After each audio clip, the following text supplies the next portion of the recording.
I sing and you'll join in, right? We'll see. Well, we want to check the shot. Hey everybody, Jonathan Scott, Vegas Nonstop. Big Bob's gonna check and see if the shot's lined up. Oh, I'm gonna check. Yeah, just check and see if everybody. I think we need a little. You gotta get closer. You gotta get closer. But you're square. And now we're good. You're square. At the Hey lap everybody. dance place. Yeah. Welcome to December. And this is the Happy Hippo Hour. Vegas Nonstop coming from Peppermint Hippo. And what used to be the old OGs, you might know it as Olympic Gardens. And I want to talk to you a little bit about our guests. And I like your Big voice. Bob is You got a nice deep gonna voice. play us I like on that. here. Oh, Right, listen to these intros, okay? An incredible singer and gracious entertainer. Sky D. Miles hosted her own show in the Boom Boom Room at the Tropicana Hotel and is consistently playing to standing room only crowds for more than 4 years and recently created Midnight Sky, a late night show inside of Planet Hollywood. I typed this up myself because I couldn't copy it from your website.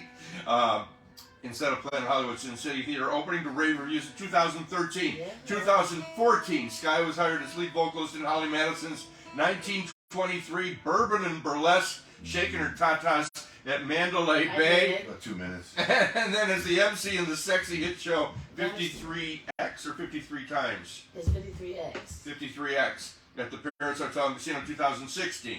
No, I got a lot, haven't I? Sky can be seen in the hit videos Lollipop. And you don't want to do anything today. Lollipop, Lollipop. I wasn't on that. That wasn't that kind of lollipop. Little Wayne's lollipop. What kind of lollipop did Lil Wayne have? He had a lot of licking going on. A lot of licks. Licks, you know, like song licks. Yeah, song lick. Like, Come on, man. Yeah. I don't know anything. We're not going down that road. And Every Girl in the World by Drake. Drake and Little Wayne. How'd that go? Both experiences were really, really great. The first video paid more. Lollipop paid more. But that was Drake's first video. It I was didn't know very first video? His very first video. Wow. Yeah. Did you That was bring a him? video. Come on in. Followed by long runs at Rose Rabbit Lie at the 78. Cosmopolitan. Biggs is helping us out with many wine glasses. we need more than that. Yeah, oh, those are nice. Oh, good glasses. Again, we're coming to you from I just got him out of the Hippo case. at the corner of Walk and Don't Walk on the way to the gateway to downtown Las Vegas. For those of you who live here, the doors are open. Come on in. You're welcome to come and visit with us. Anyway, you were at Rose Rabbit Lie at the Cosmopolitan Hotel, and recently at the Shag Room at the new Virgin Hotel, which I would say is the only Virgin in Las Vegas. Yeah. Is it? And now you can catch our fabulous friend headlining her own show, Midnight Sky, at the newly reopened. Midnight Sky, the revival. It's a Midnight Sky revival? No, Midnight. The revival. Clearly you didn't read what you wrote. No. No. Midnight Sky, the revival. Yeah. At the reopened Ghost Bar. We reopened Ghost At Bar. the Palms Hotel Casino. Ghost bars. Say hello to my awesome friend Sky Debo! I'm glad I got out of bed Right below Vetri. because Right? Yeah. oh, Vetri. Vetri's right Oh, above. And Big I'm Bob going there runs for dinner. I'm you coming to see love you. the Please Vetri. do. I'm Yeah, we're there gonna on talk about it. Wednesdays and Thursdays. Mark was in town yesterday. I Wait. saw him. Okay. So the show is Wednesdays and Yes, Thursdays we were. at the Ghost We Bar. were Fridays and Saturdays for 4 months, from August to last week, and we started Wednesdays and Thursdays this week. Fabulous. So. We'll talk about the show a little bit while Big Bob pours us. Oh, I gotta pour wine. Oh, yeah, Well, yeah. something so we can start the show with Yeah. toast. I like that. Somebody's got to be someone's The bitch. show is just, I call it the revival just because I felt like Vegas needed a recharge, a rebirth, a reinvention, a reenactment, of just having A reboot. Reboot. all Vegas the rebooted. things. We need a reboot. They need a 100%. reboot, yes. Unplug I feel like and it plug lost in. its joy, and I don't think it was even just definitely pandemic had some to do with that, but I think it was kind of teetering on the dying of excitement before the pandemic. And I think the pandemic just kind of did over, and I just found like people don't know how to have fun anymore. They don't know how to, you still have to buy you a drink, or you can pay the usher to give you a good seat, or, just all of that. I mean, I've been here 15 years. I'm sure I didn't get to experience old Vegas, but I got a little bit of Vegas and entertainment and restaurant life, and it was just different. So I felt like I wanted to create the show that people can come and feel like they came into your house, whether it's having a good time, a block party, or you know, a barbecue or after church. I want everybody to feel all the feel goods. You know, I lost my mom last year, so I just felt like I even needed to recharge of why I'm even performing. So, And you know who loves you? My mom. your mom loves me. Sandy from loves San me. Diego loves Loves Sky. Always has. Yes. You have a toast, a favorite toast? No, wheat. No, just joking. Wheat toast. No, you don't have a favorite toast? I like I'm rye. I'm here I'm a all rye night. guy. Movie, never you had have rye a favorite toast. toast? My favorite toast is whatever's on your mind at the time. I like to tell my It's good cats to go be great because you are great. So that's something I say. Go be great because you are great. And if you're not, endeavor to persevere. Oh, okay. Well, again, we're coming to you from Peppermint Hippo, where you want to be great. No, you can't get anything right. Yeah. Oh, look, don't be John. Talk more about your show. Well, we have it's from 10 to 2. I mean, depends on, definitely the vibe of the room. It's very immersive. I start off with everything in the show are little pieces of me.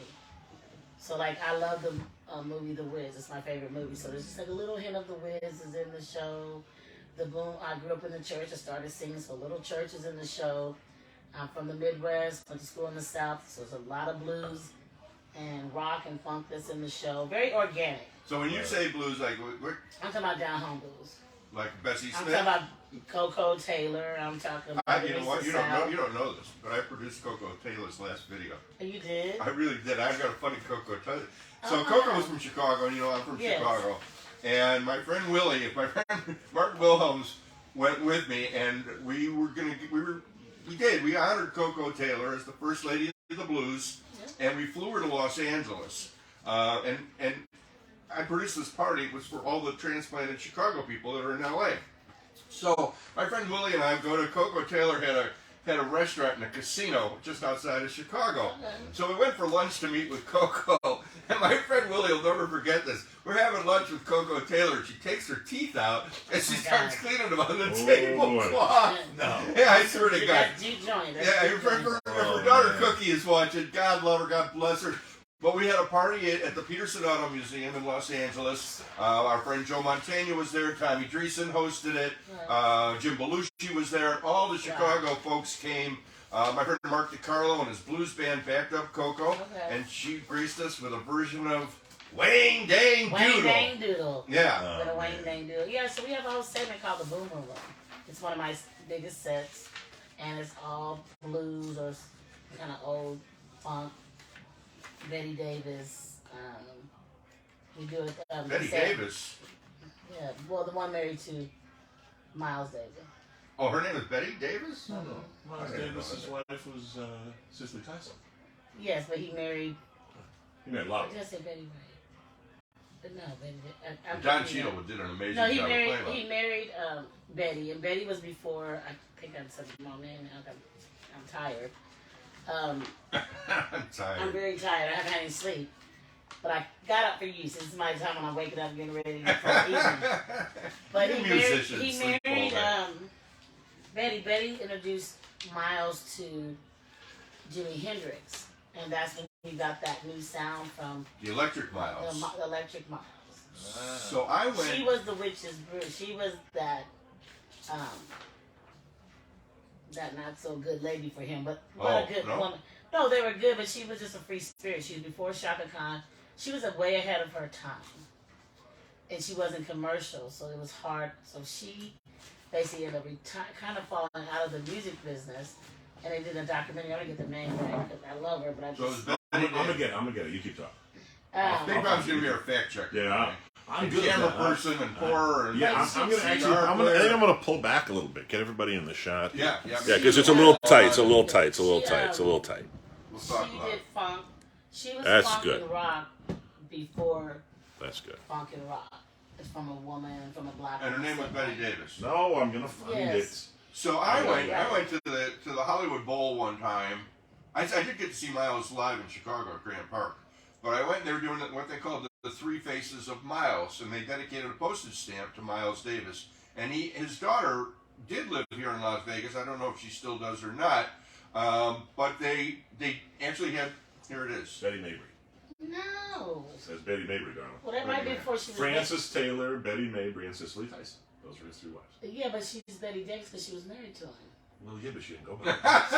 Oh, she does say Betty Davis was an American They citizen. gonna tell me Betty about. Davis. There you go. Sky knows. She was born Yeah, Betty. but when I Betty. said- She was born Betty Gray Maybe. Right, thank you. It's just when I say it, I always have There you to, go. because I always think about the other Betty Davis. I know Betty it's Davis eyes. You got Betty Davis. She was I sexy hope We woman. not. started watching a show on Hulu. about Nothing Betty creepier than Betty Davis eyes. Betty Davis and Joan Crawford. It's Oh. called All The about Feud. you. Oh, And it's a great little they did miniseries more on than one. Hulu. Oh, wow. Like 8, they could have done it in 2 hours, but there's 8 Oh, the movie about Betty Davis. But I saw the But 3 he was only faces. married to her for a year. But It was got how some long? of, but he got some of his best work. His most legendary work came from his relationship with her. Of course, Cicely Tyson was, the long. Yeah. Well, that was only 8 years. So how long you Yeah. been in Vegas? When did you come to Vegas? I came in December 23rd, 05. You You remember moved the on New day? Year's. Well, you moved on New Year's Eve. Same time. Why, where'd Not you- same month, but I came in Vegas 05? in 05. Yeah, from New York. from New York. Wow. All right, let me Yeah. read about my other guest. Oh, we ran over with I do research. People don't know that I do research. There's nothing. I don't know There's if it's nothing research current or on if it's them. Rick copy. Moden is an American seafood chef and an early adopter of sustainable fishing practices. Just seafood? This is I've seen him cook steak. yeah, Cook everything. this is Let him read his thing, man. yeah. Let me read my thing, Yeah, man. he's only about 20 years old. Yeah, he's known as the godfather of sustainability. It's true. Amen, Godfather. Moonen graduated from the Culinary Institute of America and went on to work at New York City's La Côte Basque, La Côte Basque. Le Cirque. Le Cirque is correct. And Alan Sayak, the chef that I worked under, just passed away. So I'd like to just take a pause because what an amazing man and an influence on my life. So, Jeffrey Carey and a lot of other big names worked under the same man too. And the creme brulee came during his reign as chef. That was- Where were you on the line with Richard Feminella? You guys were on the line together with Charlie Palmer, weren't you? Richard Feminella. Rich. With Charlie? No, I know Charlie. I Yeah. know Rich Feminella. But I'm trying to think where we worked on the line together. Probably Chelsea Central. That's where we started to mix up people that was from the River Cafe, Chelsea Central, where I was the chef. That's when I kind of hopped over to worked as a consultant with Charlie Palmer at Chelsea Central. That goes way back. Treat Williams and Penny Marshall, and Treat a Williams. lot of big Great names actor. were involved in back then. I stayed at the Chelsea Hotel. Yeah. Oh. It was, Anyway, it's just a Feminella, Rich. Tall Richard. I know tall. Yeah, Tall Richard. You worked at Park Avenue Cafe. Rich. He's still the chief financial officer for Charlie Palmer. Yeah, he's been in Charlie forever. And Moon then became executive chef and partners at Oceana That's where I met Rick. before he opened RM in New York, which earned 3 stars from the New York Times. Yep. Also a partner in the Greek restaurant Molivas, Molivos. which also received 3 stars from the Yeah. New York Times. Yeah. Eh? Whoa, Yeah. wow. Yes. Eh. Rick was one of the very few chefs in New York to have 3 stars from 2 separate open restaurants in New York. In 2005, Moon closed the New York restaurant RM in order to open Rick Moon's RM Seafood and R Bar Cafe at Mandalay Bay in Las Vegas. What's it called, the R Bar? Upstairs, first one was. Originally, it was called our bar. Yeah, we called it our bar. Oh. It was actually it doesn't matter. When we first opened, That's not downstairs people. downstairs was RM Seafood, right? So and our bar was just a little bar in the back, that little, towards the back there. It became the sushi bar. Didn't open up as a sushi bar. We started off doing biscuits straight out of the oven and all kinds of gravy. I love the and sushi stuff. bar. The sushi bar. So you Great. go there, all kinds of just lobster, Yeah. lobster biscuit and gravy at the R bar. Anyway, that didn't go anywhere. So we shifted gears and I ended with sushi. Yeah. Where I stole Sean, what's his last name? He worked at the strip club, the men's club. And he would always come back and forth to borrow stuff from me because his chef that he worked on was Stephen Gaddis, a good friend of mine. He's a master sommelier. No one's going to follow him. Stephen Geddes, yeah. Stephen Geddes also was responsible for the wine tower at Oriel. One of them, yeah, he was part of that. And then you had the wine ferries that if you're a fan of Las Vegas and you would go to Oriel at Mandalay Bay, you'd see that the girls would get on ropes and fly up and pick up your bottle of wine from the wine tower. So Geddes is a master sommelier and he gets sick of it one day. He says, that's it. I did this and done with it. Became a chef. Yeah, so he said, I'm going to be a chef now. He's Oh. and he worked under Andre Rashad. I mean, Yeah, forever. he had some training and stuff. He worked for George LaForge too, right around the corner. He sure did. And so he became the executive chef at the men's club when they opened it up. It used to be an old, it was a strip club, but tucked away in the armpit over in the back. Some of the best food It I called the men's- found. it was It was called the best food. And they also had another master sommelier doing the wine program. Darius Allen. Darius, and that's right. It's like a encyclopedia. Oh yeah. Oh, yeah, Bob. Big Bob's got Is history. there John McMahon over here? No, he's the cloud. That's why he's so tall. Right? He's the cloud. I have a question. I just I got a steel trap. Yeah. I just upload stuff. My friends and I, we were just having this discussion like last week.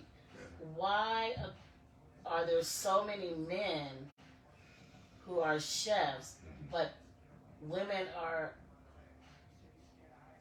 assigned the kitchen at home? Like you never think about your husband cooking. Right. My dad was the chef at My house. Well, My house, they do. They do. My But mom I couldn't understand the cook a lick. popularity. The restaurant industry, especially when I started working at Rose Rebel, I realized how Right. male heavy. Yeah. It's definitely a masculine. Oh, there's some great female chefs here in Vegas. I think it's Gina. There's a ton of them, but But Marinelli. they're not. But it's not the same popularity. Listen, I'm I not think that's feminist. changed I over don't the care. last I'm few asking. years. I'd say there's two reasons, and I've been around restaurants my whole life since I was a kid. My dad had a restaurant in '71. Rick started running. It's hard freaking work. It's physically.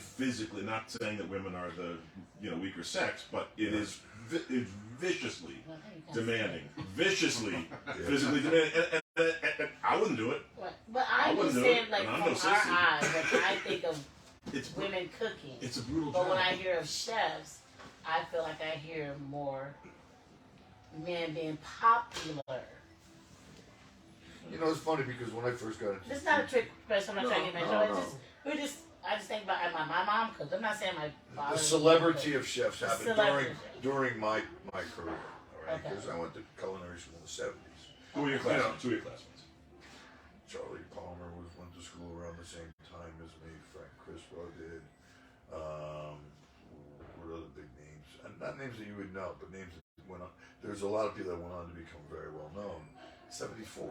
This is early Okay. '70s. So once the '80s roll around, now we're starting to see the pictures of chefs on the cover of magazines. So that And happened. that was in the 80s. unusual. Like Bon Appetit magazine, Jean-Jacques Rousseau, Le Copas, it was on the cover. It was always just food, like a cornucopia of food. So I'm okay. pretty. So now personalities are starting to get focused on. So around that time, in the '80s, Robin Leach, who was from Las Vegas, was 50%. Another minute of silence. Our friend RL. He What is this 50% of Food Network. One of It was a called the kind. Television Food Network, TVFN. People thought it was they were out of their minds, putting all that money onto just one subject. People are going to lose interest. They laughed it down. I remember wearing a helmet, construction helmet, and I got a T-shirt. I still have it from when they did the pre-opening of the show. It was Bobby Flay, who was he was married to one of the women that was on the show or was involved. There's a lot of politics in the beginning and whatever. Come on in. Chefs. How are ya?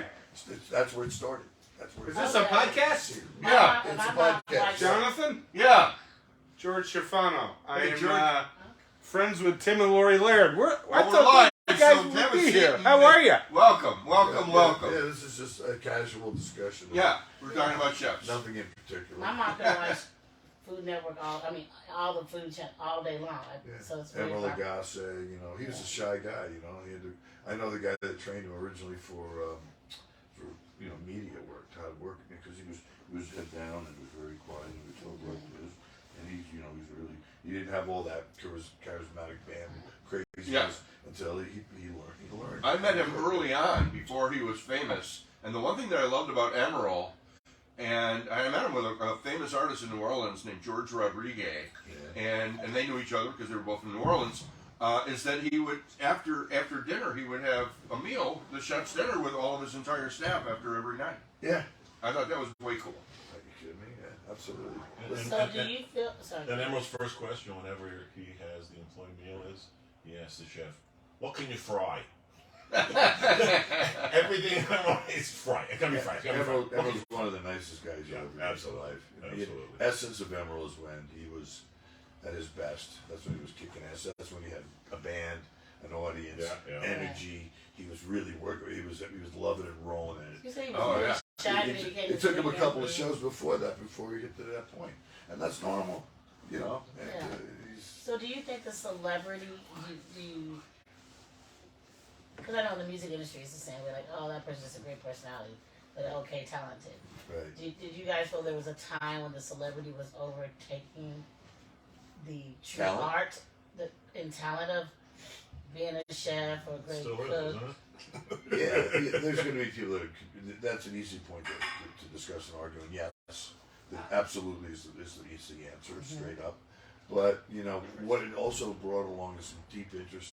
It widened the audience base, which everybody wants, no matter what you do, no matter what level of entertainment you're involved in. And for that, it's worth it. You know, the art of the culinary art, you know, the Yeah. foo-foo, you know, detail-oriented stuff. I learned under that regime. Okay. You know, I understand it. There was a time where it bothered me so much that food was going to be lost forever. It will never be lost. There's always Food is our there's always kind of going to heart be of. there's always going to be good food. But I think your question is a good one. I think we should go back to it. Now Mancini joined us as well, and I think you can address this. How are you? Good to see you, Sky. Great to And see so you. you want to look at Am I on? we're No, you together gotta a little bit. squeeze. You gotta We're going to squeeze. tighten this up a little bit. Yeah, So you- is you- everybody's on the frame, right? So the Fine, question fine. that No, Al's not in it at all. that Al, Sky you're not asked Al. Turn me a little so man. Well, Well, you- his boss will get We're in. just tightening it up. Cheers. here. Pull it back. Wait a second, I'm just Pull sitting. it back. I can just sit right here. Oh, look Am at I that. now? Now you're going to be on the Please floor. just sit There we go. there. Be careful because if you move too far back, they're not going to hear us. Okay, Sky asked all the right. question about women chefs and why the industry has been so dominated with male chefs, and does she think that the same thing is in the kitchen at home, and are more men cooking at home as of late? You know, and instead of It women. seems like more women, when I was brought up with, were people that cooked. But for some reason, it's more men who are popular in the celebrity and the To chef. me, that's a matriarchal thing. I mean, women take care of the family. I mean, Men are off Yeah, doing yeah, whatever they do. but- And that's an but- old-fashioned, traditional. Susan Yeah, but holds the it's- camera. You don't do But that. it's He's not in it at very, all. Yeah. It's There you go. There you no, go. I think that's strange that they don't count. Well, you know, I go back to the fact that cooking in the kitchen, a professional kitchen, is brutal. And There you go. I sure as hell wouldn't want it. I don't know anyone that could. I mean, I worked with Kat Cora at Bistro Don Giovanni in Napa Valley when she was the sous chef, and she became a big celebrity. And she was the hardest working, toughest nails little girl from Mississippi you ever met in your life. but I think Rick would be able to speak to this, and maybe he did. He did. The French brigade system was based on the military, Yeah, right? very And women aren't allowed. And there were no women in the military where that came up from. So the whole classically trained kitchen, the fine dining structure, came from a very male-oriented, militaristic, nasty, mean, brutal Yeah. kind of no emotion, okay. yeah. I mean, Yeah, including that's- hazing, structure, expectations. No one quits. You come into work no matter what. You drag your ass in, hungover, finger cut off, get your butt in here. We should all And maybe that, do it. We should all that do it. also, Very that macho. hazing, from what I've been told, from as recently as 15 years ago in the kitchens, the kind of hazing that went on in kitchens was also, for the women that were there, kind of would be considered Me Too moments in this day and age. The way that women were abused in the kitchen or treated horribly. And it It's was, very be fascinating. a Now tough I- guy. Yeah. You know, they felt like they had to be tough and tough it out and put up with that. Yeah, there's Which a club. thankfully that doesn't happen as much anymore. And you know, you may say what you will about you know, the HR divisions of casinos, but I think when a lot of those French guys and a lot of those European guys came here, they found out that they couldn't get away with the bullshit that they were But, allowed to that, get that, into. that was back in the day when there were when chefs like myself and when I had a restaurant, I was trying to build a culture. Wanted to build a culture. How do you build a culture? You really have to work on people caring and wanting to work, wanting to come to work, excited to come into work. So you had to create that environment for them that they were involved, that they knew that they were part of a working machine that got a lot of great recognition because we were the best. And it was very militant, but you had to always instill into them that excitement about their job. Today, people don't give a shit anymore. They don't. There's no more building of culture. Try to build a culture today. Good luck with all the Me Too and everything else. You can't. It's gone. It's stripped. And it's not the popularization of the celebrity of chefs that did it. It's a whole nother influx of. Well, but a big part of that is influences. there's a better deal around every corner. Everybody that works in a kitchen can Silent quitters. can get a better deal at another restaurant tomorrow. All those, you know. Yeah, but that comes from, I think, the culture. Well, that's our current culture. I mean, look. Listen, People don't have integrity. It's we took advantage of everybody that came and worked for us. Yeah, I was taken advantage of by big time. And you continually were by those who work for you, or but those that I business? worked for, yeah. I mean, Okay. you didn't get paid for every hour you worked. You showed up early, you stayed late, you proved yourself, and that was what was expected of you. It wasn't part of a written contract, but you know. Being taken advantage of was part of the game. But Sky, as a touring musician, I'm assuming you spent some time on the road and touring in your A career. little bit, not a lot, but yeah. Okay, but then I would ask you know a lot of women musicians, because I know that women have found road culture in rock and roll and in music to be just as intimidating. I would just say it doesn't have to be on the road. I would say just being whatever level I'm at is still brutal. I mean, it doesn't have to be on the road. It's still a certain way you're treated. It's like I've had to hire sometimes a male music director or somebody because the language is not translating of what I'm saying, or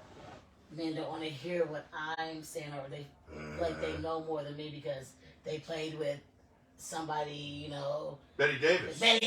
and Miles Davis. So there is a but I understand saying like on the road there's brutal things, but just being a manager of any sort can be a form of finds this disrespect. I don't want to use the word brutal, but I find it harder. I always tell people I think if I was married, or if other people in my industry knew that I was in a relationship, they would treat me different. It's still a thing that a male presence has to be around, but since they know that it's not, I get treated a certain way. You know, I'm the one that's sitting down writing the contracts, or I'm the one that's still got to lug the stuff in if the guys aren't there. I'm the one still booking. I'm still doing it. There's still a male-female thing that goes on. And listen, I'm no feminist. Okay, I want my cat calls and my dog whistles and all that shit. So I'm not the red place. If you're just turning it out, Sky D. Miles appears at the Palms Hotel and Casino with Midnight Sky Wednesdays and Thursdays. Joining us, Al Mancini, food journalist. I'm going to call you that. Okay. And creator of the Neon Feast app. Download the app right now. Find a place Neon to eat. Feast, and also Fear and Loathing, Food and Loathing podcast. I always go back to the Hunter S. Thompson. Fear Yes, and well, Loathing. that is where it came from. Yeah. Sadly, I was Sue and I were dining at a restaurant recently, and we told the waitress that my podcast was called Food and Loathing. And she said, "Okay, that's weird." And I said, "No, it's like Fear and Loathing." And she said, "Okay." And I said, "Like Hunter S. Thompson." She just Clueless. No, the the book, father the of movie, gonzo the journalism. anything. For you kids at home, Hunter S. Thompson was Right. considered the father of gonzo journalism, like Chef Rick Moonen is the godfather of sustainability. And I want to hear about what sustainability means. What does sustainability mean? It's a simple concept. In my case, as a chef, as brought up in fine dining environment, is caring about the products that you have the privilege of working with. You know, fresh fish, fresh venison, fresh meat, eggs, everything you have. But only great food, great ingredients come from healthy environments. So now you become inevitably, by accident, an environmentalist, because you're trying to make sure that if we screw up the environment where these fish are coming from, or where these other animals are growing, then it's going to affect the food that we eat in detrimental ways. Now, that is my easy way of talking about sustainability. Once you start creating a voice, telling people this is your concern, then everything else gets tagged along with it. And next thing you know, people are worried about the feathers that grow around the bird's ass, and how it irritates when the wind blows north on a cold, moist day. I mean, come on. I think there's a song there. or it comes down to it becomes cost effective. Like, well, he cares too much. I almost think now it's like you. I think now people who care. I find that mediocrity has become the norm with food, even at restaurants, in music, and I hope not.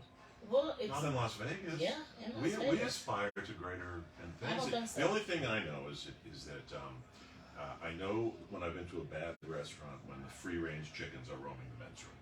That's what I know. I want to go back just a little New bit. meaning to the word pecker. A little back to Sky's question before you Gonna walked go down in. fast. Like, can we give a shout out to some of the great female chefs that are here in town? Like we mentioned Gina Marnelli. Top 5. Gina Marinelli, Nicole Brisson. And Yeah. but say the name I of don't the know. restaurant. Okay, so Gina Marinelli is at La Strega and also at Harlow's Steakhouse, both out in the Summerlin area. She's brilliant. Emily Brubaker, part of that team. Emily Brubaker, part of the team. Got a good props to the girl. Nicole Brisson Yeah. is with Brezza on the Yeah. strip. Now She was with Mario. she ran all of Mario Batali's Las Vegas restaurants That's for why a they were while. great. That was why So they were she great. knows what she's doing. She probably knows more about aging beef than just about anybody other than 2 or 3 other butchers in the country.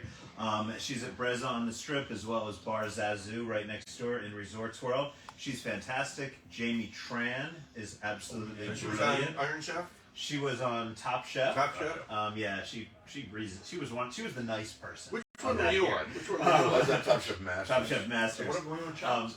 No, I never did Chops? chops. Oh, okay. Never did My chops. bad. Jamie Tran is amazing, and she's also an off-strip chef. Yeah. She had worked on the strip at Ariole for Charlie Palmer. Then she also went over to Danielle Belou's restaurant in Venetian Palazzo, and then she started her own Vietnamese American comfort food restaurant over on Warm Springs Road and Durango Drive. It's called the Black Sheep. Absolutely amazing. Yeah, I would go there. Love the Black Sheep. Other women chefs. Sue, who am I? Vincent Rotola's wife. What's Vincent's last name? Oh yes, Mariana. Yes, fabulous. Mariana, I'm forgetting her last name. Alvarez. Alvarez, Thank you. thank you. And she primarily makes tortillas, really like Blue. from scratch. Yeah, Masa Sul. She's got a pre-arrival for your holidays. Order online. You can order Yeah, online or definitely look up Masa Yeah, Zul. yeah. She's back online where she's creating. Isn't she? She's Masa, open, yeah. isn't she open a restaurant? I believe so, but she has not told me where, Oh. so I can't tell anybody that. I'm sorry, I'm I sitting can't wait on to see these. her over there. Other women. Bagels. How about Lorena Garcia? Sonia. Sonia. Yes. Over at. What's the name of the bagel? bagel? On everything. Bodega. Bodega Bagel. Bodega Bagel. Bodega Bagel. Shout out I'm to so Chef sorry, Sonia. Sonia. I'm on the spot here. What about our friend Christina, who's always at Vegas Test Kitchen? Christina Nguyen, who used to be Christina District 1. Nguyen is Why did you get out fantastic. Mama. Yes. Mama. How about Lorena Yes. Garcia? Lorena Garcia is probably, other than Nicole Brisson, the only woman that I know that has her name on a restaurant marquee on Las Vegas Boulevard, on the strip. Well, no. She runs Chica. Giada. Oh, Chica, okay. yeah. No, also Yeah. Mary Sue and Susan. Yeah. Oh, well, yeah. Mary Sue Water and girl. Susan. Water girl. But the thing with the names like Giada, who is fantastic, with Mary Sue and Susan, who run Border Grill, and with Lorena Garcia, who is brilliant, and she runs Chica Right. in the Venetian, is they are of the celebrity chef status, which means they're not in their restaurants every day. Right. And I'm not saying that as a put down to them. I'm saying they've reached that celebrity Right. level where they don't Absolutely. have to be there every day. And they have multiple outlets. And they have in multiple cities. outlets, So, yeah, right. they But can't. the other names that we've mentioned are people that They are live here. in there working, Residents. On the ground. Yeah. On the ground. Right, right. Yeah. Well, I just wanted you to hear a roster of people that Yeah, no, do I'm saying represent I an area that you're not. We got you some. know. I'm not familiar with it. And they're all beyond legit. And they're all badass. Badass. But we I have didn't not say that come it far didn't- enough. yeah, I We said I have didn't not say it come didn't anywhere exist. near far. No, but And bring it. Hey, Martha Stewart has a restaurant. Bring it. there is a great Martha Stewart. There's a great organization actually. No. You been? You been? No. I have, yes. What do you think?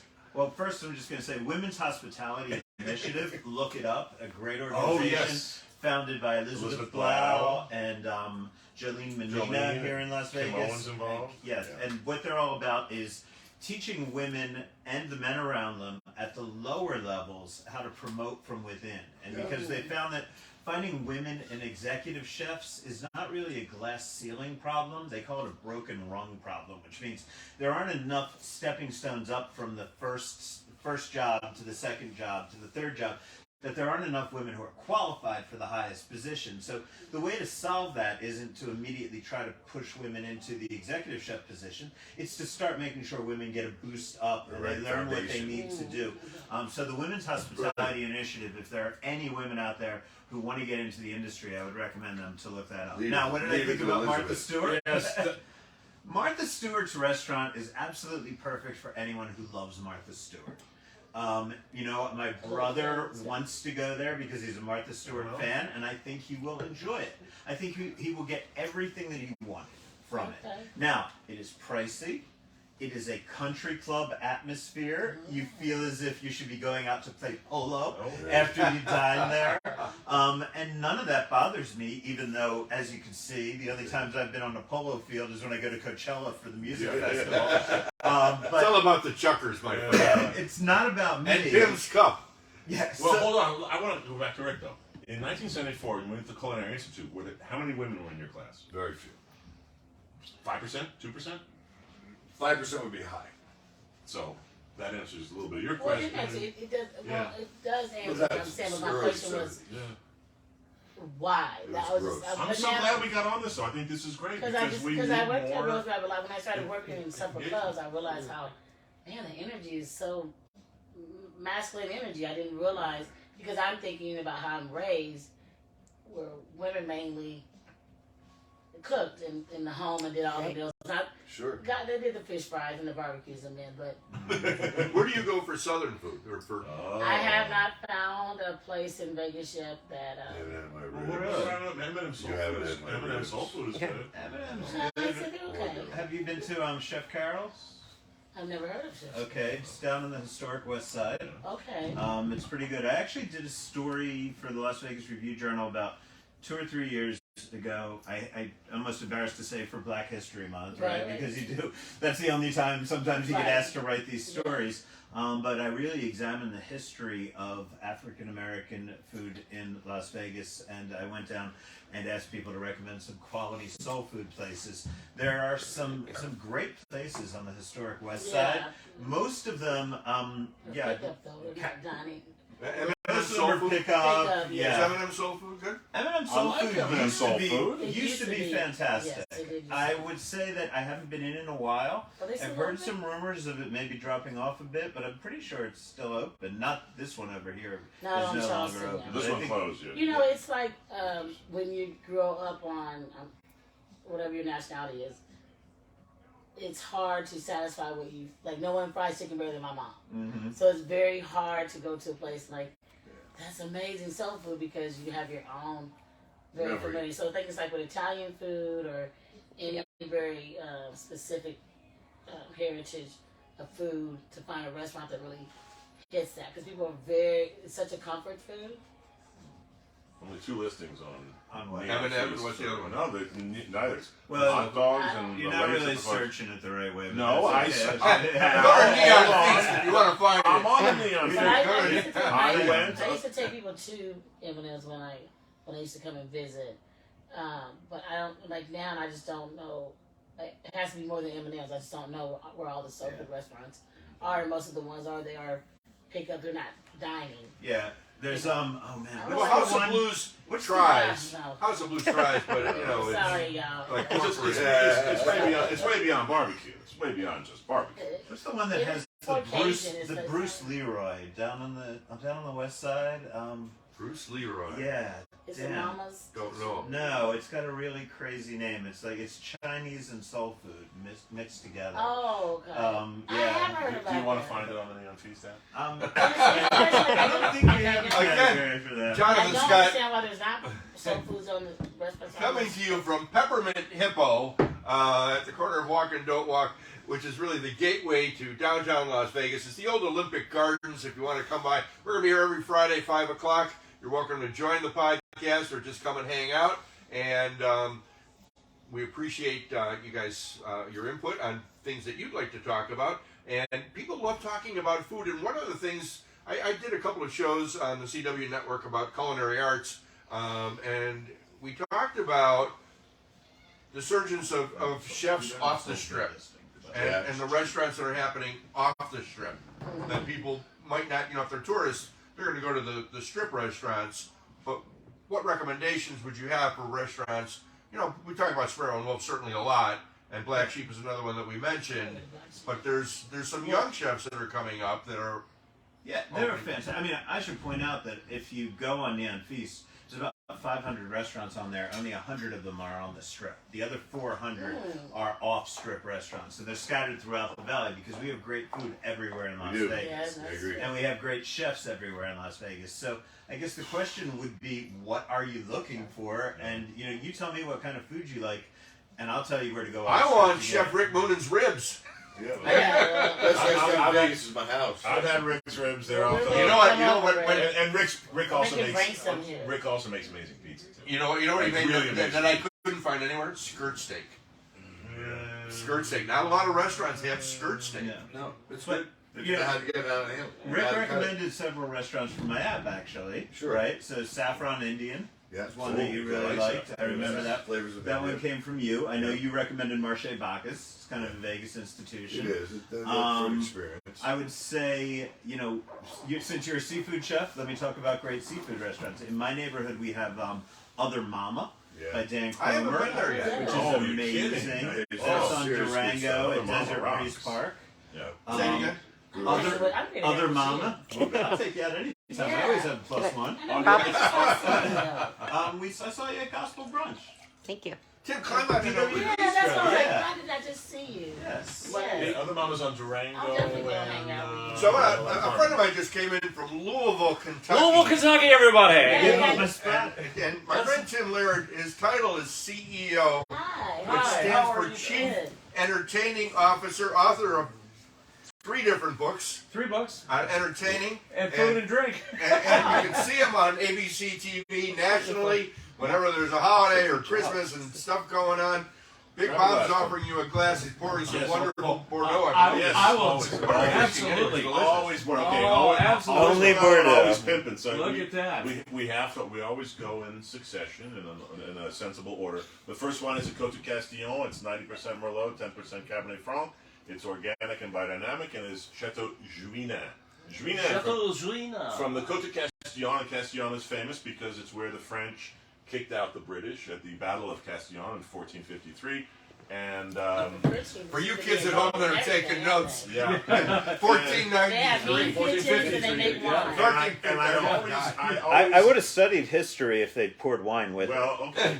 So I remember it. I was a history major in college, and the reason I'm good at the wine business because I just remember names and dates, and it's a crazy stupid So thing. Tim, to bring you up to speed, So Juina, Juinan, salut. À Salut. votre santé, à votre santé. Cheers, everybody. Happy Happy holidays. Happy Season's holidays. greetings. Yes, cheers. Our friend Sky D. Miles appears at Palms Hotel Resort Casino in a show called Midnight Sky, Wednesdays and Thursdays, 9 o'clock or 10 o'clock. And then I got a revival. 10 to 2. I keep Wednesday forgetting and the Thursday. revival part. Because you need the revival. We all need that. Tim, welcome back to Fabulous Las Vegas. Great to be here in fabulous Las Vegas. Absolutely. Now, Jen one of the Scott. topics that we were talking about was Chef Rick Moonen, Big Bob Bordeaux, is Big Bob. talking about female chefs. Certainly here in Las Vegas, there's been a resurgence, and Al Mancini publishes Food and Loathing. I always want to do that. Food and Loathing in Las That's Vegas, a and he's got an podcast. app It's called Neon Feast. Neon Feast. Yes. We're talking about female chefs, and there's a plethora. If Melissa's watching, it's her favorite word of female chefs that have been coming up here in the Las Vegas area.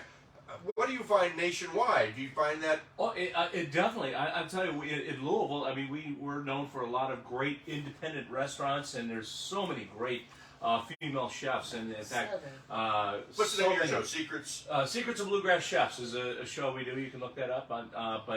And we get to work with chefs, and I'll tell you what, it's amazing, that scene. And you're right, the females that are coming along in the chef world is phenomenal. And they're just, I mean, cutting through the clutter. Gosh, we had one that started a long time ago. What was the chef, our friend that was doing farm to table? Kathy Carey. Kathy Carey, before it was cool. 30 years ago she started this farm to table before anybody was doing this. She was the groundbreaker, and of course many others. And last time you had Chef David with us. Dave Danielson, who was the 11 years at the executive chef at Churchill Downs, a wonderful chef. Now he, that's right. After doing that for 11 years, he said, "You know what? I'm tired of all these people." So now he's running a great big kind of a resort distillery called Dant Crossing, outside of Louisville. So a lot of bourbon and wine. Really, what a surprise. Shocker. Bourbon, hello. Didn't know it. Chicken, bourbon beef.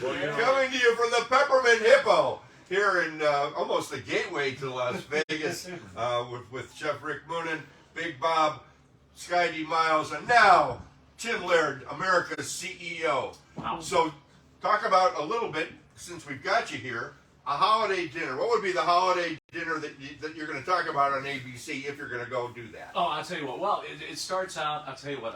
My mom would always make this oyster stew on Christmas Eve. So that was always been part of it. I love oyster stew. Then just getting around. And then prime rib. Is that the ultimate holiday dish? A little prime rib that's always delicious. And of course, my favorites are all the sides. Of course, the wine that goes with it. By the way, beautiful wine. This is so. Oh, Julian is a favorite of mine, and all three wines we brought today are 2018s, which is a sensational vintage. Very lush, very forward wines that might age for a little bit, but are beautifully drinking right now. And restaurants always want stuff that's ready to go. So the next wine coming up is from Poissignan Saint-Emilion, Chateau Fongabon, also organic and biodynamic. Because I knew Rick was here. Was there a For war? sustainability. Any war? No, but Poissignan is just over the hill. It's a sub-appellation of Saint-Emilion, and Fongabon is a wonderful small producer. This one is 80 Merlot with 10 Franc and 10 Cabernet Sauvignon. But you're going to find just beautiful lushness, and the wines are going to get more concentrated as we go from 1, 2 to 3. You can't go wrong, ladies and gentlemen, with 2018. No one made a bad or inferior wine in 2018. They're very upfront. They're very luscious. You can drink them with your holiday prime rib, or even with ham. this is great with turkey. This would be great with turkey. You do Yorkshire pudding? Oh, That was my Fuck thing. Yorkshire pudding. I love Yorkshire pudding. What is Oh my what's God. Yorkshire pudding? It's a muffin, for Christ's sake. With a big hole in the It's a center. big holy muffin with egg in it, right? Bob, it became a muffin, but it didn't start out. What happened is this. I became a muffin. We're all muffins. You know the Muffin Man? I was just going to say that. Drury Lane. So, they used to roast a big piece of meat, such as a prime rib. The prime rib comes out, it has to rest, so that all the juices can be redistribute themselves to the piece of meat. While that's happening, they got all of this. They got all this fat and then the drippings and all those delicious things down the bottom. The French call it the fond, and everybody else has a name for it. It's where all the flavor is. They put it back in the hot oven and just let the fat just start to smoke. Meanwhile, you make like basically a crepe batter. It's loose, it's like crepes. It's just got like 4 ingredients: it's flour, it's eggs, it's milk, and it's a pinch of salt. That's all it is. And then just pour it in, and it would mix with the fat. It would emulsify with the fat and just turn into this big mushroom, a gigantic mushroom of Yorkshire pudding. And it's just so light and airy. I mean, It's that's the perfect. thing about It's I like crispy about on the outside. You take over? You use it to soak up the meat, but it's made with the natural fats of the roast. That's what real Yorkshire pudding is. Or, as we call them, popovers. Yeah. That's the muffin. My mother would remind people that Bob lived on bread until he was 9 years old, and I was the tallest kid in school. And he gets so funny. Bread and RC Cola. Bread and RC Cola. That's all I eat. Bread and RC Cola. All right, you're after So we've got the Yorkshire so now we're on pudding. Fongabon. We've got some prime We're rib. moving on up, Yeah, and then yeah. a little more Something concentrated. they all Throw that one back around. slam it. Yeah. Slam it. No blending. No. You must finish. Now, what about horseradish with your prime rib, Tim Laird? Oh, yeah. Oh yeah, I love do. that. Not the creamy horseradish, just a little bit of horseradish. your own. And just a little bit. I love it. Yeah. The root that looks like a disgusting thing. You peel it down, and have no worries. Peel it down so it's nice and white. Doesn't smell like anything. Right. I bought a bad. You think you bought a bad horseradish? I'm pretty sure you did.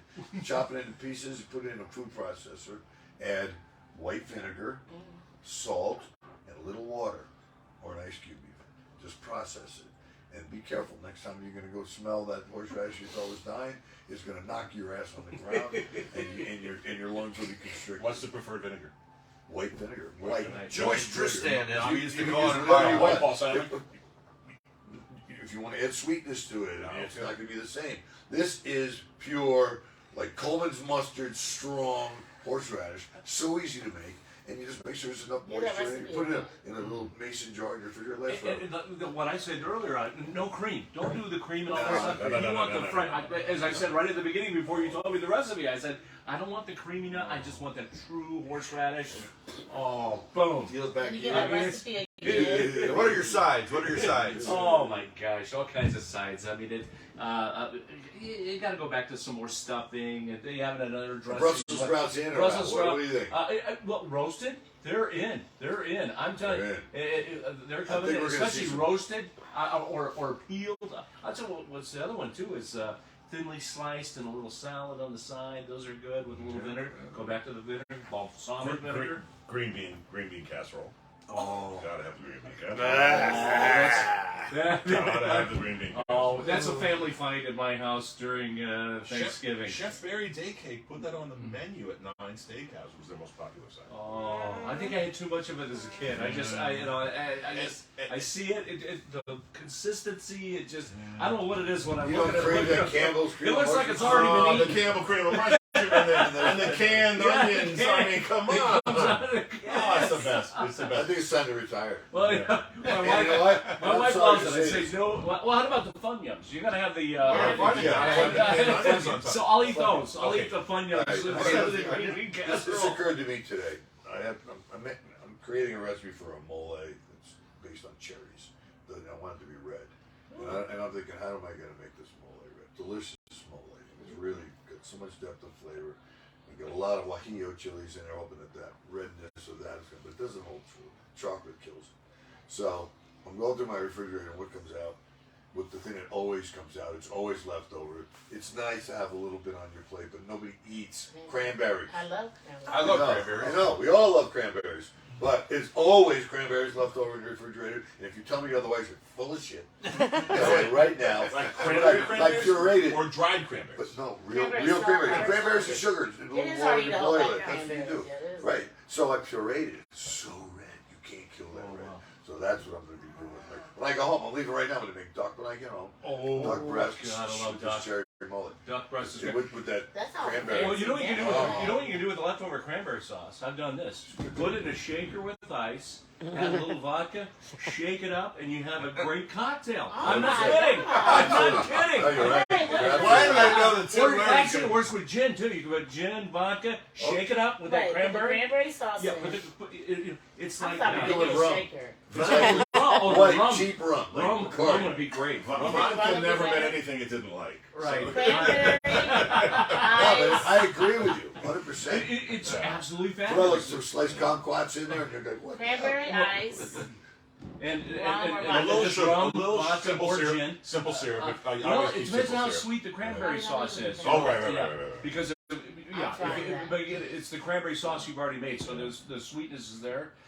You can adjust it, but it's like, well, the big drink, of course, in Kentucky is the mint julep. Natural. So the secret to that is you can take a little mint jelly and bourbon, shake that up, and it's the easiest mint julep, no muddling. If I see mint jelly in anyone's house, I turn right the fuck around. Anybody's got mint jelly in their house, I'm leaving. It's only to make mint juleps, Yeah. not for lamb or anything else. No, one of the few herbs that What a grows horrible well. thing to do to a good bourbon. Yeah, one of the few. No, there's One of the few herbs Kentucky that grows well Derby. I is can mint. stop it. Mint Yeah. grows like Do crazy you in think Vegas. the get healthier or gluten-free movement ruins some part of the enjoyment of food? No, You guys find that you didn't? I don't think so. My wife is she's got celiac, and so I'm not. This isn't anything about my wife. This is about how I've changed my cuisine, how Okay. I've altered what I cook to, and it just makes it more interesting. I mean, all right. So I made a turkey gravy for Thanksgiving just a couple of days ago. What I thinking of it? Potato buds. Potato buds. It's a dried, freeze-dried potato. Yeah. We used to use them at La Côte Basque in the early 80s to make vegetable purees. You don't make carrot puree that's going to stand up to a piping bag. You don't put a little bit of potato buds in it. And boom. I grew up on those. So I'm thinking my gravy with it. It's delicious and healthy. And now a new way of thinking. So do I need processed flours? No. And it goes further back. If you want to get Cornstarch, into history, before the roller mill, we ate real flour. And it was actually healthy for you. And nobody had celiac.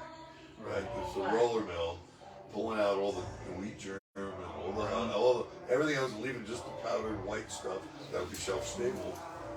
All that we end up with. Anyway, it's a long sad story about how food I just wanted to and nutrition and health have come. Talk some more about that, because I have the same thing with beautiful girlfriend, that she found out that she can't eat flour and she has to have gluten free. She probably could have, depending on how bad it is. And I'm not a doctor. It's bad. I'm a chef, damn it. It's bad. It's Oh, bad. yeah, no, Chef No more bread, no more Dr. pasta. Chef. I It's bet bad. use whole grain. You know, used to be people would grow their own wheat on their property, and they didn't. It's a perennial. It's grass. It would grow back again the next year and the next year. The roots would get deeper. It would get more nutrition by that. It wasn't like what we do now. Anyway, and there was a mill in every town, along every river. There was a mill. Like you could shoot a gun to the next mill. And people would mill their own flour, their own wheat. They would make bread out of it because it has like 7-day shelf life.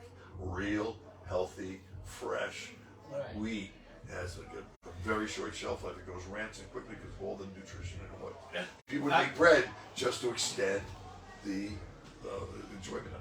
I would just point out, if you are worried about gluten-free and that kind of stuff, we were talking about great female chefs here in Las Vegas. Nicole Brisson, who is one of the best Italian chefs in Las Vegas, also has Hashimoto's disease or syndrome, whatever, which is similar to celiac. So she can't tolerate gluten. Yeah. Yet for years she ran all of Mario Batali's restaurants in Las Vegas, dealing with pastas and things like that. And she is an expert in cooking without gluten and doing things like that. So I would definitely recommend you go to her restaurants. Say I don't know how to eat that. And that would be Brezza, Brezza, in Resorts World. And also Vincent Rotolo, who runs Good Pie. Love it. Married to Mariana, as we were speaking. Yes. He did a lot of research into making gluten-free pizzas. Took it Really? Really, really seriously. Does some of the best gluten-free Still on pizzas Fremont? in Las Vegas. Yeah. No, they're on Main Main Street. Street, right next to Main Street. Main Street, right next to Main Street. Provisions, right. And center. it doesn't taste like shoe leather. Right. Can you have something else? Yeah, no, I was thinking about Which this. is a You're talking nice about the benefit. mills, the old classic mills. Yeah. You know what I've seen popping up a lot of places are these mills, these little mills that are grinding their own. Like we've got one in Louisville called Louisville Mill Grits, and they grind everything right there, and he has a pizza parlor next to it. But they're actually, it's a mill in his house. He actually mills all these grains that come in, and it's wonderful. You get the best water in Going the back. country there. It's just not fair. It really is good. Limestone. You have Limestone. That's why it makes the good. largest cave, the largest amount of caves of anywhere else in the world. Yeah, that limestone water is the key to, well, a couple of things.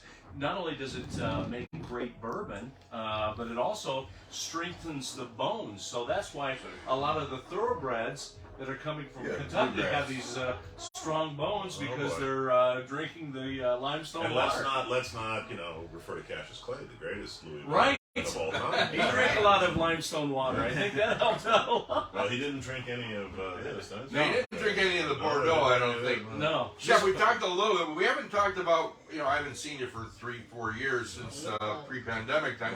What are you up to? Me? Yeah, over at another place? What are you doing? No. Co-hosting the Food and Loathing podcast about twice a month. I co-host a lot of times. Oh, you do? Food and Loathing. It keeps me involved with a lot going on. I still go out and I support a lot of my friends in the hospitality industry. This man making We some ribs. my wife and I like to go out and eat. We like to entertain. It's still alive and well. I'm the master development chef for Perry's Restaurants. It's a steakhouse concept started 40 years ago. They're based out of Houston. but I've created 2 new concepts with them, along with the owner. So I do all of my recipe development in my house. So I have all this food sent to me, shipped into me, like full whole fillets and whatever I need.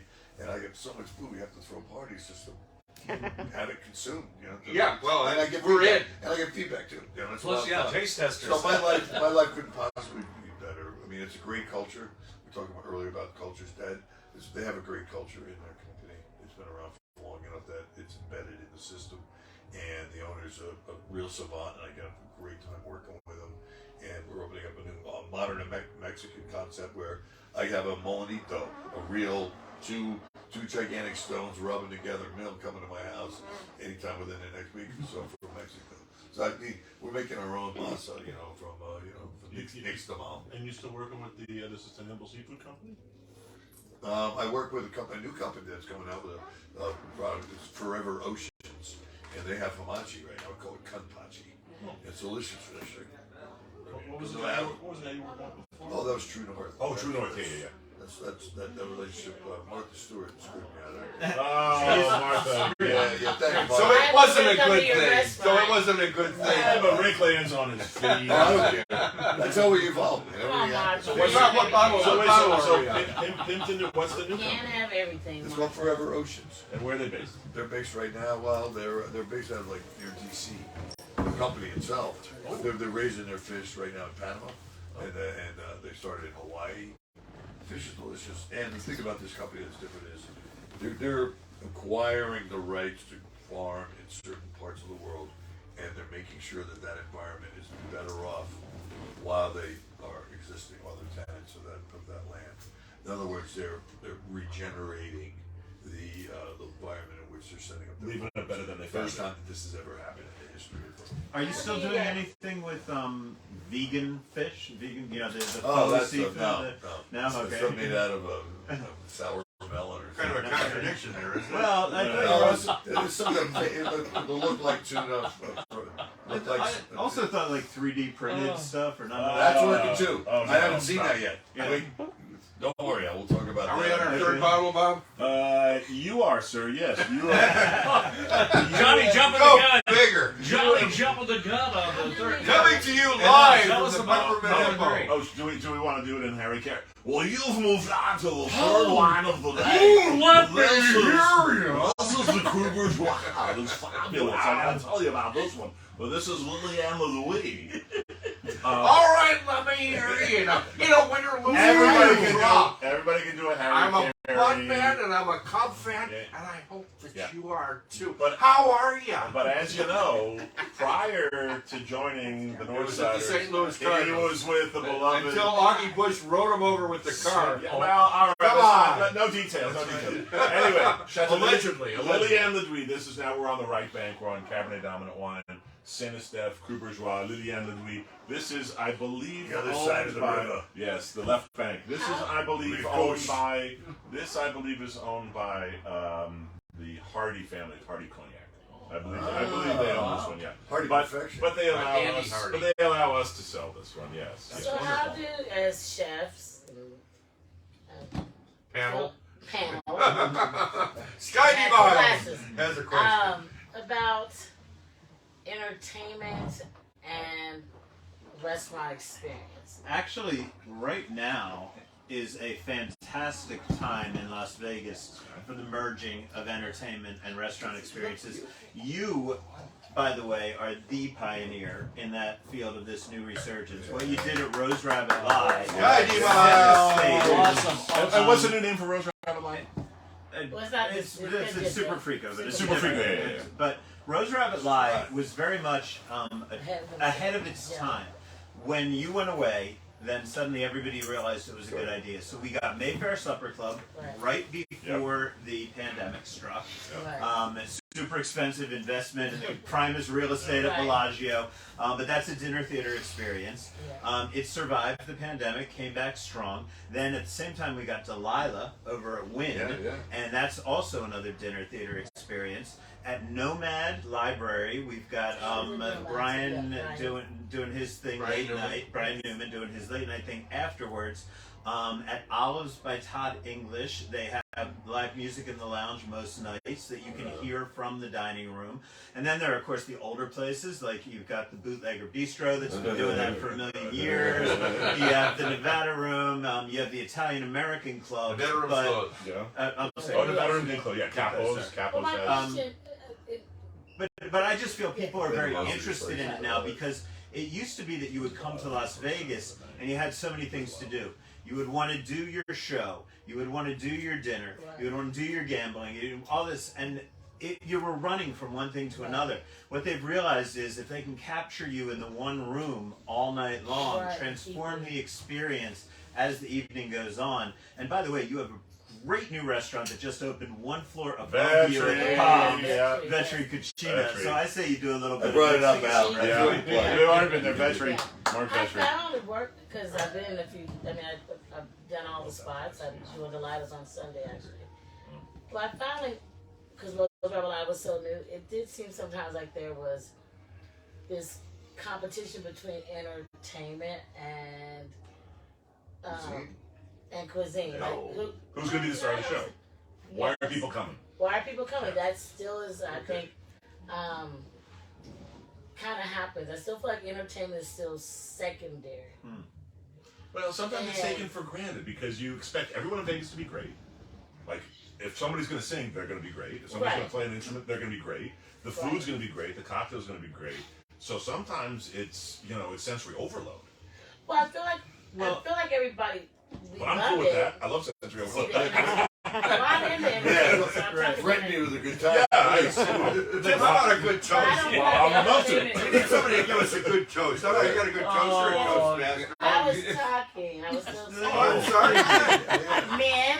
I As you drink more, the conversation just becomes more No, fluid, as we say. No, I was just saying, like, but it's a reality that I'm saying sometimes the entertainers still feel like they're second, that it's not, it's like, we want all this, right?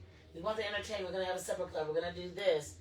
But then there's like all these criteria with the entertainment. You can't do this loud, you can't do this, you can't do that. So it is a thing. Is it the food? Is it the dining?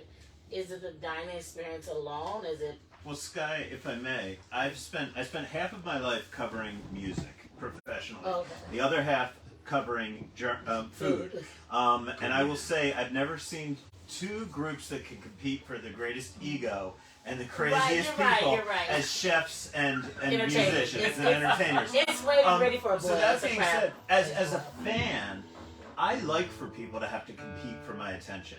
I like to go see music in a rock club where if I'm not enjoying the band, I'll walk over to the bar and start a conversation with my friends. And you better be damn good to get my attention to go She watch is it at damn the good, stage. by And the way. she is. Yeah. Any room that Sky is performing in, she's going to have the attention in the room. So I think musicians and chefs have both gotten to the point that they're expecting a captive audience. Somebody's in their seat, they're staring at you the whole time. Yes, when you expand that into a dinner theater type of situation, you do have to compete a little bit, but that makes you a better performer as far as I'm concerned. So we're going to put you on the spot right now. Since you Okay. brought up. Wow. Slide down a little bit.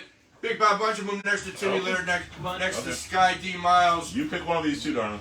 Pick one of the two.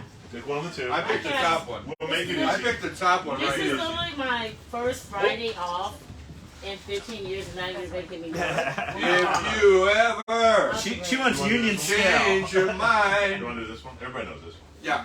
Do they? Sam Cooke, the greatest artist who ever lived. Yeah. Or we can do Bill Withers. I'll do this.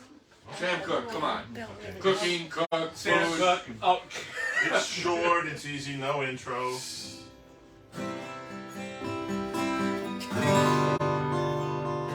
Well, I guess there is an intro. Is there an intro? This Yeah. is the intro. I've had 3 glasses of wine and 2 hours of sleep. Don't worry, I'm going to get your agent on the phone. He's sending a bill. Here we go. Oh, God. I'll start it. I was going to start.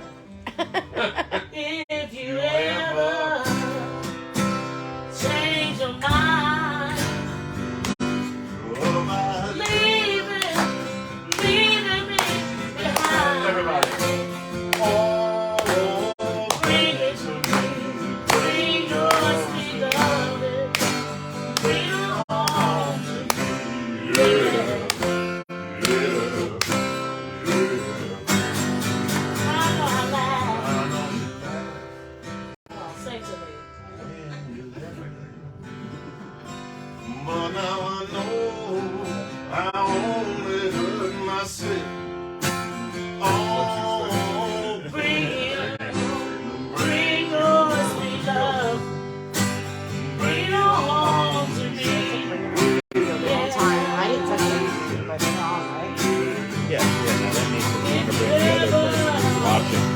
I'll give you jewelry I'll give you jewelry, and money too. money too. But that ain't all, it ain't all I do for you. Oh, now bring it home. Bring your sweet loving. Bring it home to me. Yeah. Oh, if you ever change your mind about leaving me behind. Everybody. Oh, Oh, bring it, bring it home. Bring it home. bring it on home. Yeah.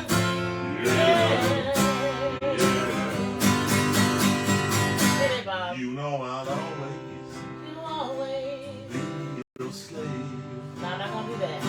Oh, till I'm in my baby. Now we got a Kanye moment going on here. I don't know what. Bring it on home to me. Yeah. You know I tried. I think he wanted to sing the song. Come on. But you stayed out. You stayed out every night. But I forgive you, sugar. Oh, now bring it home. Bring it home. Bring it home to me. Yeah. Yeah. This 6'5" drink of vanilla water. 6'8", sugar. Okay, 6'8". Wow! Peppermint Hippo! That was Cooking with the Cook. Bob! Cooking with I Sam never Cook! performed at the strip club before. Sky D. Miles! Over at the Now you can add your resume. Wednesdays and Thursdays. Wednesdays and back room. Anybody short? In the champagne room. What's This your is the Champagne Lounge. SkyDmiles.com, is that your website? SkyDE? Oh, www. Bunch of those, Dot W's. Sky Miles, skies with the E. Sky with an E, otherwise you're going to get Miles.com. Delta It's Airlines. not like your Delta Sky Mile. Sky Miles, That would- you're going to get yeah. Delta Miles. Or Midnight Sky, the revival on IG. It's one of those. Wednesdays and Thursday nights, 9 p.m. at Palms Resort and Casino Sky. Master Chef Rick Moonen. Available in a theater near you. Alvin C. Food Yes, and Clothing. Learn where you Jim Laird. Get it. Yes. Secrets of Bluegrass Chefs. Secrets of Bluegrass Chef. I want to thank everybody. Come on back over here. So we're coming to you from the Peppermint Hippo. No strippers this week. And there's strippers here. It's a topless cabaret. You might know it as OG, the Olympic Gardens. But we're going to be here every Friday, 5 o'clock, having a lot of fun. Thanks for tuning in. If you've got any questions, you can email me at news1lasvegas@gmail.com. News number 1, not spelled out, lasvegas@gmail.com. Thanks for everybody for joining us in this little fun. You want to play us on out with the other song, or you want to do more of that? No, we should do my all-time favorite. All right, do your all-time favorite. Oh, Who's that I see walking in oh, baby. I believe that little Red Riding Hood. Red Riding Hood, you sure are looking good. You're everything that a big bad wolf would want.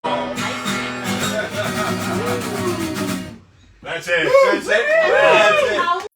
As always, Lap dances begin. eat well and party hard, my friends. Have a great, great holiday season. Thanks for tuning in. Never drink wine on an empty And stomach. as always, eat well, party hard, Got and me tipsy. peace. Hit finish? Do I hit finish? Yeah, hit finish. Yeah.